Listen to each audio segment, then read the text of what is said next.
Remember guys, I'm sponsored by EnergyBears.gg. Use promo code TENEC127 for 5% off your orders at EnergyBears.gg.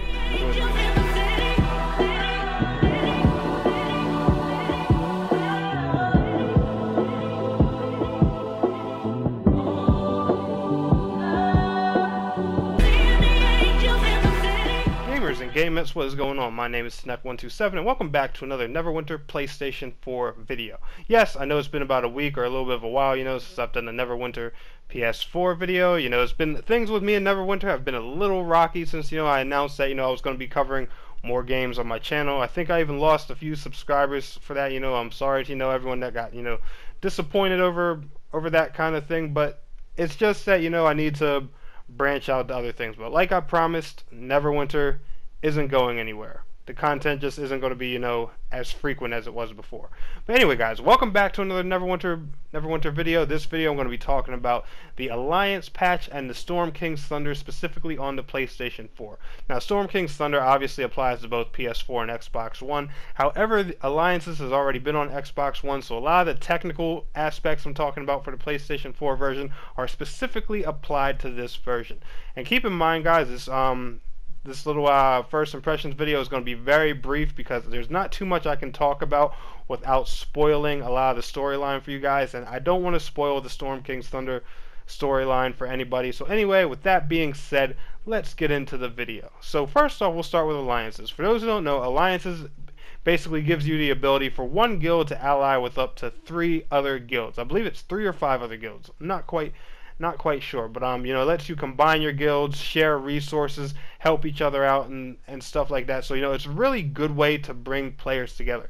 And I personally think this patch being implemented into the game was the biggest cause of a lot of the server issues we had launch day. But I have to say, after this patch being installed, the server issues being sorted out, and that big 7-hour console maintenance Perfect World and Art Games did on Neverwinter, I have to say the game is performing exceptionally better, especially the PlayStation 4 version. It's not perfect. I still get a decent amount of rubber banding. Things happen, but it's definitely going down the right path as of terms of performance. So bravo to Perfect World and Art Games. The game's definitely functioning a lot better, and this is coming from the opinion of a guy that's that was playing this on a wireless connection at the time, so I wasn't even having too much trouble. So bravo, guys. If you will notice also that there's been a slight increase in frame rate. Now I don't know if if the game got upscaled in graphics or if they just increased the frames per second, but you will notice that if you're playing on the appropriate screen and stuff like that, the graphics do tend to look a little bit smoother. You'll notice some of the character models look a little bit more crisp, cleaner, and everything, and that's definitely a good thing. I definitely noticed that. So big shout out, kudos to them again for that, and it's awesome. Now, the Storm King's Thunder adds 3 new adventure areas, 1 new dungeon, new quests, gear, and all that good stuff. You guys know the typical things that come in an MMO expansion. I was hoping for a little bit more content because I do know that there's probably only a handful of quests, 1 dungeon. I was hoping for more raid oriented content and stuff like that. That's personally what I was hoping for, my personal expectations.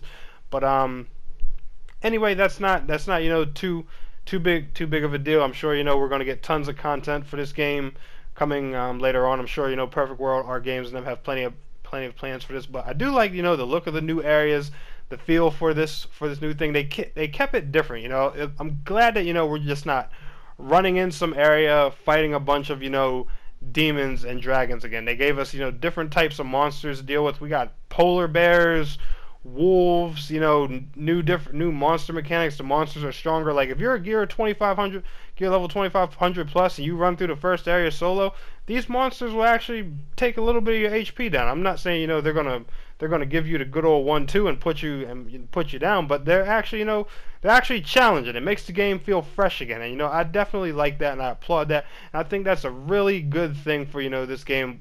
And what we need, especially since I'll be honest, Neverwinter's been a bit stale to me lately. One other reason I haven't been uploading a ton of videos on it, haven't had too much to do, and I've kind of been stuck with the whole gear grind thing and getting my enchantments upgraded and stuff like that.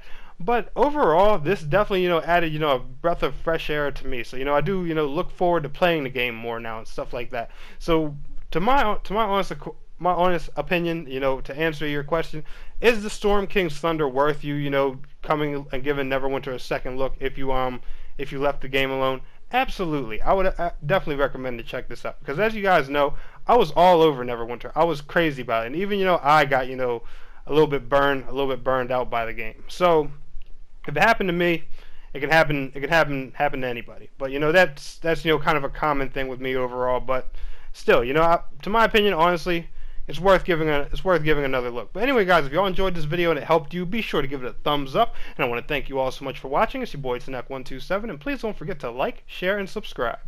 Peace out, guys.